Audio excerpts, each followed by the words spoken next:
Assalomu alaykum, hurmatli ishonchli obunachilari, kuzatuvchilari. Bugun 2026-yil 21-may sanasi. Aprel oylarining boshlarida ekilgan aeroport qovunlarimizdan video reportaj qilyapman. Qovunlarimiz narxini tortyapmiz bugun. Bular urug'da ekilgan. O'sha tarvuzga tayyorlagan, birga tayyorlangan yerlari ham shunga keyinchalik pushtasidan o't chiqdi. O'tlar ham uncha ko'p emas. Bularni olib tashladik o'tlarni. Hozir narxlarni tortib chiqyapmiz.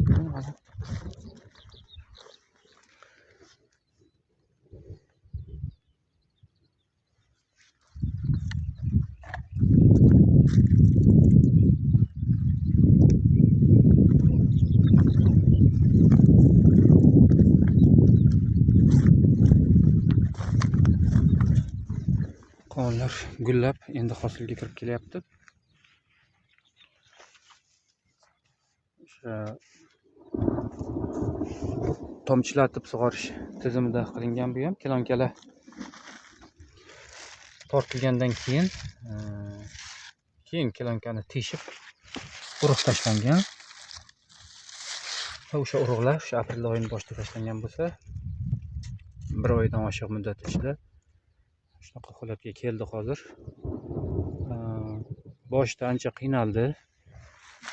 Shu yomg'irlar o'sha mart oyida issiq bo'lgani uchun aprel oyining boshlariga keyin urug'larni tashlab yubordik. Undan keyin havoda salqin, yomg'irlarni ko'rib, halaklar o'zgarishdan sal to'xtaganday bo'ldi. Keyinchalik hozir mana ob-havolarimiz yaxshi bo'lgani uchun kerakli o'g'itlarni vaqtida berdik. Yaxshi o'zgarishga o'tib oldi.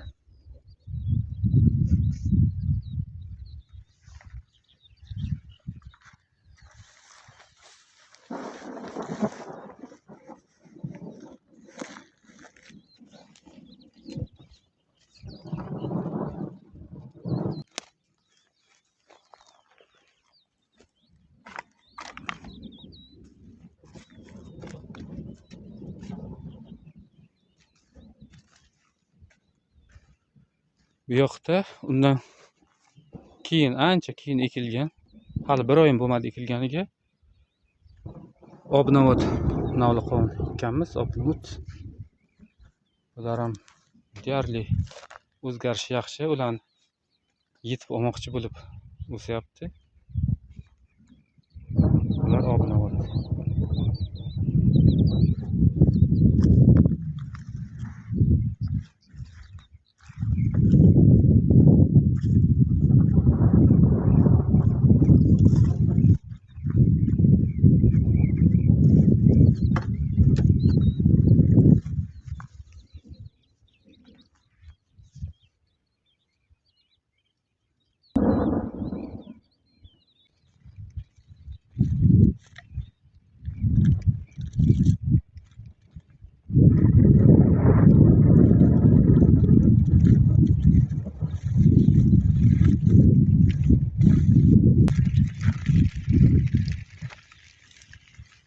Bu yoqda yana aeroport qovunlarimiz bor.